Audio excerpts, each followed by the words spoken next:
பார்த்து வருகிறோம். காங்கிரஸ் கட்சியின் வேட்பாளர்களை தேர்வு செய்வதற்கான கூட்டம் இன்று இரவு 8 மணிக்கு நடைபெற இருக்கிறது. கூடுதல் விவரங்களை செய்தியாளர் சுசித்ராவிடம் கேட்கலாம். சுசித்ரா, முழுமையான விவரங்கள்.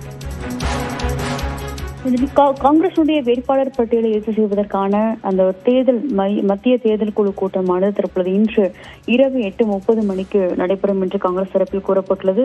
மிக முக்கியமாக வேட்பாளர்களுடைய அந்த ஒரு தேர்விற்கான ஸ்கிரீனிங் கமிட்டியினுடைய ஆலோசனை கூட்டம் நேற்று இரவு சுமார் 10 மணி வரை நடைபெற்ற நிலையில் ஓரளவு வேட்பாளர்களுடைய அந்த ஒரு பெயர்கள் இறுதி செய்யப்பட்டுள்ளதாகவும், குறிப்பாக 13 முதல் 15 தொகுதிகளுக்கான வேட்பாளர்கள் ஏற்கனவே இறுதி செய்யப்பட்டுள்ள நிலையில் மீதமுள்ள மிக முக்கியமாக குளச்சல், அம்பாசமுத்திரம், சங்கரன் கோவில், விளவங்கோடு உள்ளிட்ட பல்வேறு தொகுதிகளுக்கான ஒரு வேட்பாளர்களை இன்னும் முடிவு செய்வதில் சற்று இழுபறி நீடித்து வருவதாகவும், அதற்கான ஒரு பரிந்துரையும் ஏற்கனவே ஸ்கிரீனிங் கமிட்டி வழங்கியிருக்கும் நிலையில் இன்று நடைபெற உள்ள அந்த ஒரு தேர்தல் மையக்குழு கூட்டத்தில் அதற்கான முடிவுகள் எடுக்கப்படும் என்ற ஒரு தகவலின் காங்கிரஸ் தரப்பில் கூறப்பட்டுள்ளது.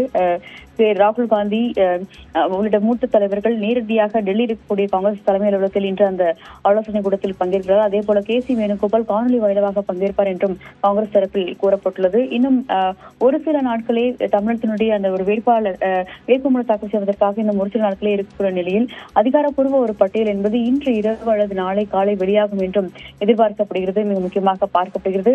பல்வேறு வேட்பாளர்களுடைய பரிந்துரை என்பது MP-கள் மாநில தலைமை தலைவர் தரப்பிலிருந்தும் முன்வைக்கப்பட்டிருக்கும் நிலையில் அவர்களை பரிந்துரை செய்து இறுதி செய்து ஒரு பரிந்துரை பட்டியலை ஏற்கனவே காங்கிரசுடைய தலைமைக்கு ஸ்கிரீனிங் கமிட்டியினுடைய தலைவர் TS சிங் அனுப்பியுள்ளதாகவும், அதிலிருந்து வேட்பாளர்களை இறுதி செய்து ஒப்புதல் அளிப்பதற்கான ஒரு தேர்தல் மையக்குழு கூட்டம் தான் இன்று காங்கிரஸ் கட்சியினுடைய தலைமை அலுவலகத்தில் 8:30 மணிக்கு நடைபெறுவது முக்கியமாக பார்க்கப்படுகிறது. விவரங்களை வழங்கியமைக்கு நன்றி சுசித்ரா.